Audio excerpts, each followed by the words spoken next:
Сьогодні дуже приємна і радісна новина.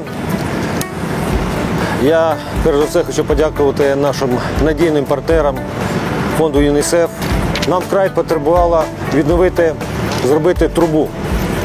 Це дуже великі кошти. Ви знаєте, що ми спрямовуємо наші гроші зараз на допомогу ЗСУ. І наш бюджет міста сьогодні соціально-військовий.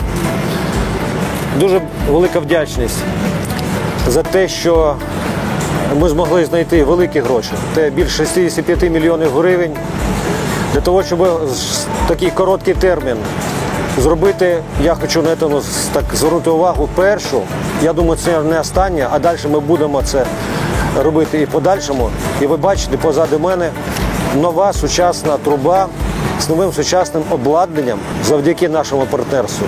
ЮНІСЕФ, місто, сьогодні ми зробили неможливо. Тому ще раз велика вдячність нашим партнерам. Сьогодні це ЮНІСЕФ. Ми дякуємо вам за вашу допомогу мільйону місту. І сьогодні наші люди будуть жити і впевнені в тому, що в наших домівках, які сьогодні опалюються саме цією котельнею, буде тепло. Як уже зазначив пан мер, цей район Одеси дуже потребував цього об'єкту інфраструктури, власне, залежав від нього, тому що ми ще досі всі переживаємо в зимовий період, і щоб його краще пережити, звичайно, потрібні саме такі системи опалення, тому що від цього користь отримують більше 120 тисяч мешканців місця, населення.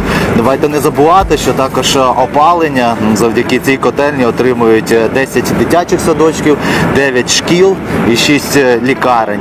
Тому це не тільки опалення для будинків, для житлового сектору, а це так само опалення для об'єктів соціальної інфраструктури. Як ви знаєте, їх функціонування дуже важливе для кожної дитини, зокрема в Одесі.